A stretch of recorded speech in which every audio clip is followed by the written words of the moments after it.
Let's start by creating a new application. We'll call this application Emp Console. We could optionally add a description and we could change the template, but we'll just go with the defaults. So the application can have business objects, it can reference web services, it could be a web or a mobile app. Additionally, we may have components that we can use, or we may be integrating business processes. Let's start by creating a business object. So click on here to create a business object, and we'll call this department.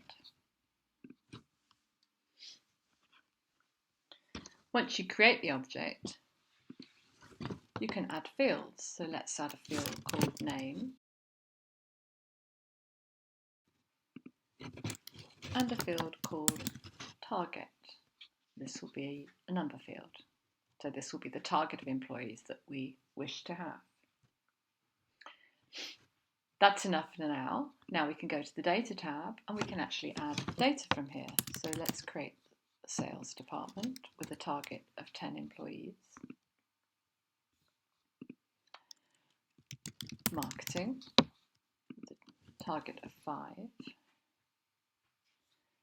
And of course, let's add IT. We'll start with 2 in the IT department. So you can see it's very easy to add your own business objects. There are other ways to create objects, for instance, through the data manager. And what we're going to do is to import a business object based on our spreadsheet. So get our spreadsheet. Uploading the information, and now we can look at it. So the display label, employees, locations, the object name, let's make that singular, and we can actually look at the fields as well. So for employee, let's change this display label default to that, and let's just make it a simple type for the start date. And of course we can look at the locations object as well. When we're ready, we can import the data and create the object. So now we have the employee and the location object imported. Let's look at the employee object. As well as the field definitions, it's also imported the existing data. Let's go back to the fields and add a couple of new fields. So the first is let's add the department, and that will be a reference to our department object.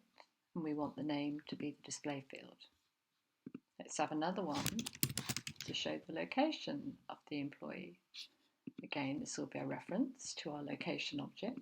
Let's take the city as the display field this time.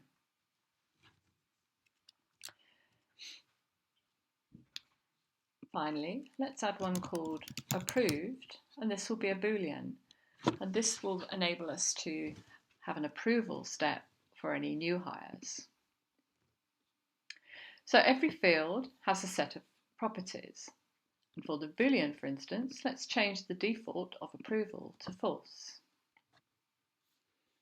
Going back to the department object, let's add one more field. Call this total emps. This will be a numeric field. This time we'll create an aggregation. So using department to get to the employees, let's take the count in order to get employees by department. This completes the creation of the 3 business objects we need for this application. In the next lesson, we'll see how to create a user interface for them.